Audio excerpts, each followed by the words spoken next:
We are off to Ireland via Pystyll Rhaedar, the highest waterfall in Britain, located in Wales.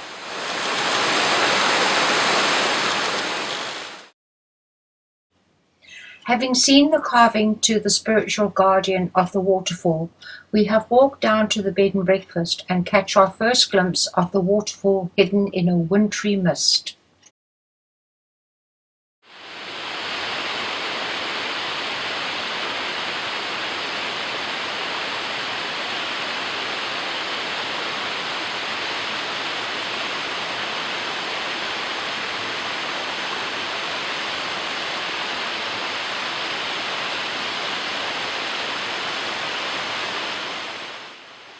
In the B&B, we get ourselves registered, and Randall finds Mr. Tibbles, who has decided that he is not going to let this friendly human go, and wraps his paws around Randall's arm.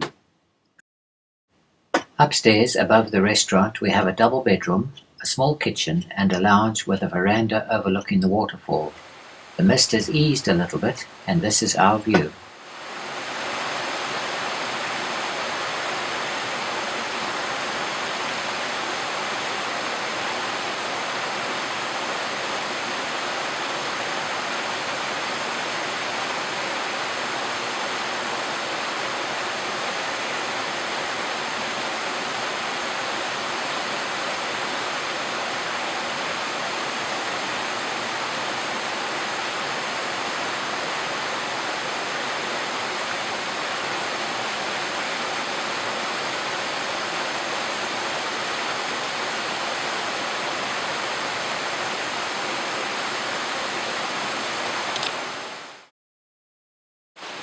It's time for a walk, and Gail pauses on the footbridge at the bottom of the fall. A view of the unusual hole that this waterfall has cut in the rock.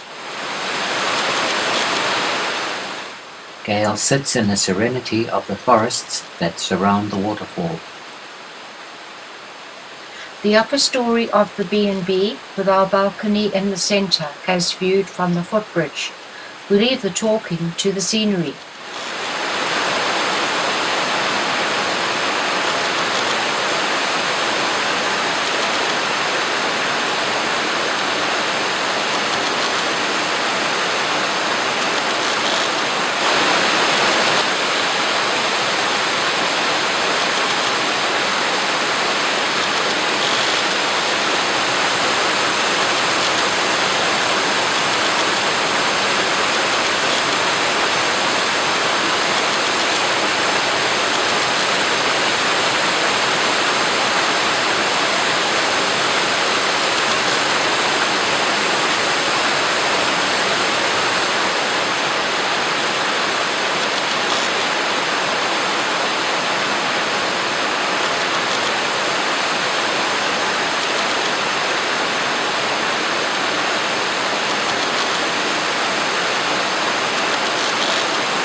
Gail admiring the view from our little balcony.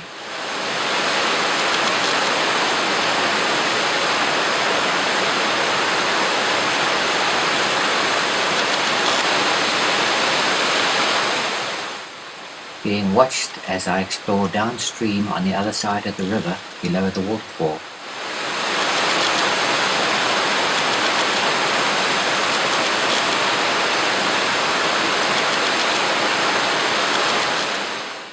A bunch of old-fashioned keys, one of the many decorations in the restaurant. Early up the next day, sadly no spectacular sunrise, just mist, and Gail joins me for morning coffee.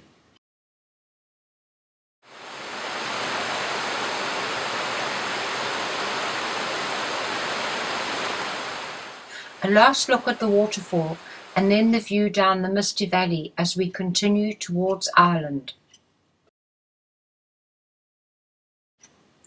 An old milestone on the King's Stagecoach route to Holyhead. our current destination. The powerful propellers on our ferryboat push us away from the quayside as we head from Holyhead to Ireland, passing one of her sister ferries which was still busy loading. I was on the other side of the ship and nearly missed this RAF rescue recovery drill. We know it wasn't Prince William because he doesn't fly the Bell helicopter. If the post boxes are green, then this must be Ireland. There is so little to do that we just hope you don't fall asleep. A Dublin double-decker bus in front of Dublin's Needle. Gail smiling down at me from the top of a double-decker bus. Have I missed this bus? Another view of the Dublin Needle. This is one needle that seamstress Gail will not find in her sewing box. It's Sunday, and they have a cleaning unit to help keep Dublin spick and span. The Dublin Post Office. During the Easter Rising of 1916, this building served as the headquarters of the uprising's leaders. The building was extensively damaged during an assault by British forces, and many of the columns still show their bullet pockmarks. Ironically, despite its fame as an iconic place of Irish freedom, rentals had to be paid to British and American landlords until this vexatious problem was solved in the 1980s. A portion of the O'Connell Monument, Dublin erected in memory of Daniel O'Connell, remembered primarily as the successful liberator of Catholic Ireland. This is one of the four-winged victories representing fidelity.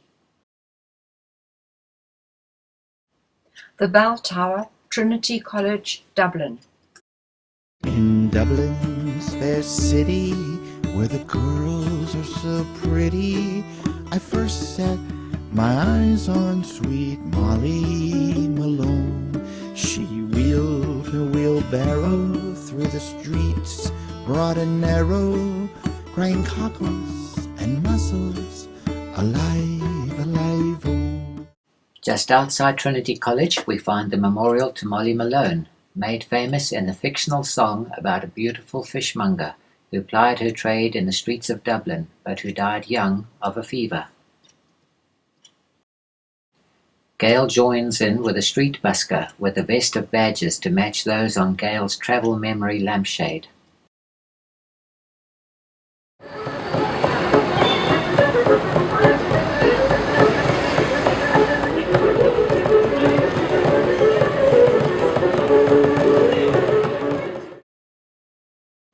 Nothing like blowing your own trumpet. Medical prescriptions composed accurately. Admiring the flowers at one of the many street barrows in the marketplace. Elegance in a functional form. We don't make street lamp brackets like this anymore. We are told that these are the first advertisements ever posted in Dublin. Advertising what? We have not a clue. Just a flag outside a pub. A decorated door leading nowhere. One of my favorites, distorted buildings reflected in the glass walls of another building. A street quartet plays, not too sure, but we think it was Handel's water music. St. Stephen's Garden in the centre of Dublin. In nearby St. Stephen's Square, the houses are famous for their decorated doorways. Here are just a few.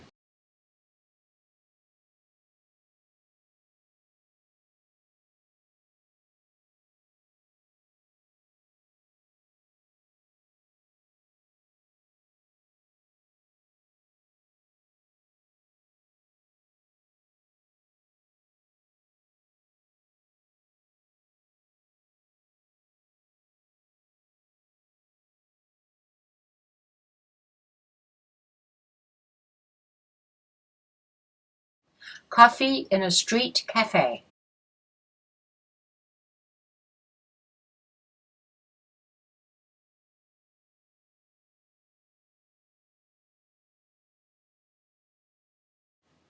The crest of St. Patrick's Anglican Cathedral, Dublin, invites us inside.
A short walk up the street is Christ Church Cathedral.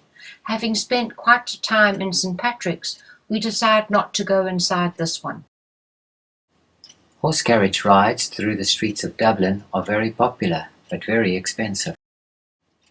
The tower over the gate at Dublin Castle. Very little remains of the ancient castle, and the modern replacement is not at all impressive. There are lift bridges over the canals around Dublin, with this rusty one operating over a minor road, while the more modern-looking grey version with the double-decker bus crossing on the left operates on the main road alongside the River Liffey. The memorial to Irish merchant seamen who lost their lives in the 1939-1945 war is also located on the banks of the River Liffey. The Samuel Beckett Bridge, based on the shape of an Irish harp, opened in 2009. This cable-stayed bridge is unique in that it can be rotated through an angle of 90 degrees to accommodate maritime traffic. It was built in Holland in 8 different sections, which were shipped by barge to Dublin for final assembly. Named for the playwright Samuel Beckett, whose famous play, Waiting for Godot, changed the course of theatre. In 1969, Beckett became the third Irishman after Yeats and Shaw to be awarded the Nobel Prize for Literature. Reflecting on a delightful day out in Dublin. A last view of the post office. The statues are from left to right. Mercury with his caduceus, Hibernia resting on her spear and holding a harp, and then Fidelity with her finger to her lip and a key in her hand. A last coffee alongside the River Liffey. As we leave O'Connell Street, Dublin, a last look at Dublin's Needle, and a church spire at the top of the street lit by the last rays of the afternoon sun. A mosaic of the Irish harp reminds us where we are and the enjoyment we have had in Dublin.